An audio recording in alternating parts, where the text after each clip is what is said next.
Thanksgiving night found me shivering with a brutal chest cold, my voice nearly gone, yet stubborn determination still pushed me into the freezing streets despite every aching warning. I had promised my coworker I'd check on her elderly cat, and even sickness couldn't erase the guilt of breaking a promise, especially to something so fragile.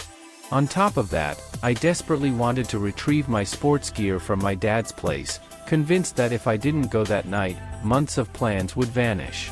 Carrying a heavy bowling ball, 2 rackets, and leftovers while coughing non-stop made the chilly walk unbearable, but I kept telling myself it would all be worth it.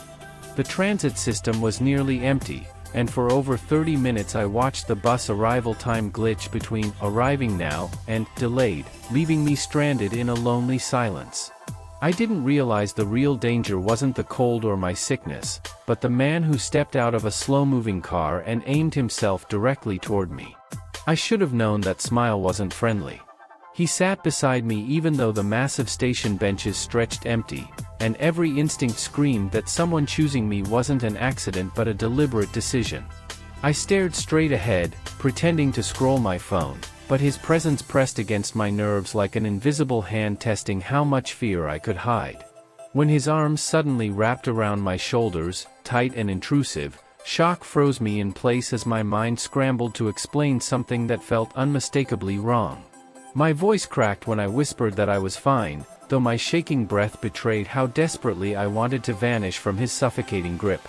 He withdrew for a moment, only to slide back against me again, fingers brushing my back with unsettling slowness, as if trying to memorize the shape of my fear.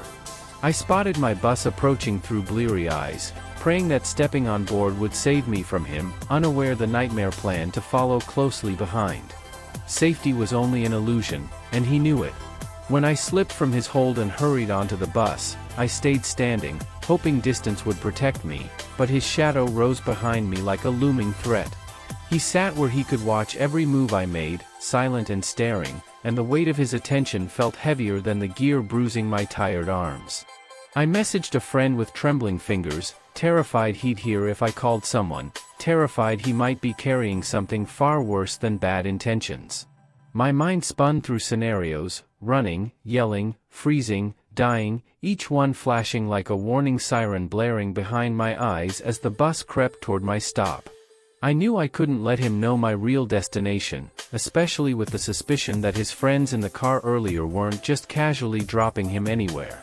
When I stepped off at the shopping center stop, he followed instantly, gripping my shoulder again, guiding my steps like I was his and he was simply reclaiming property. And that was when I realized I had one final chance to escape. We moved slowly through the dimly lit path toward the employee entrance, his hand clamped on me, while I calculated the exact moment I'd need to run for my life. The back door required a code, and normally it would have been locked, but fate offered me a fragile miracle.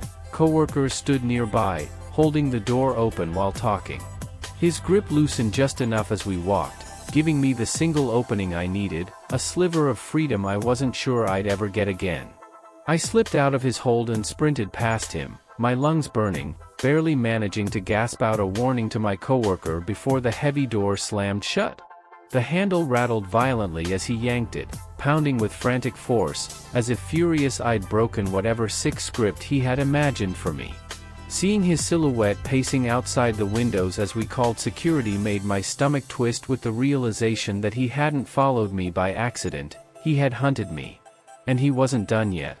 Security eventually arrived, scanning the area, but the man wandered into a nearby shop as if he belonged there, calm and collected, like he had already won something. A friend drove me to check on the cat and then home, but even in the safety of her car, dread clung to me like invisible fingerprints I couldn't scrub away.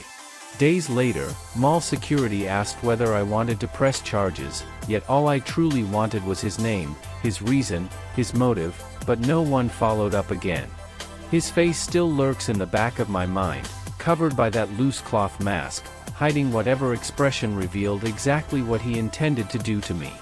I had almost forgotten the whole encounter, buried it deep, until my coworker recently asked me to watch her cat again for Thanksgiving, pulling the memory violently back. Now I can't stop wondering what would have happened if the door hadn't been open, or if I'd been just a second slower when I broke free. And sometimes, I still feel a hand on my shoulder when no one is behind me.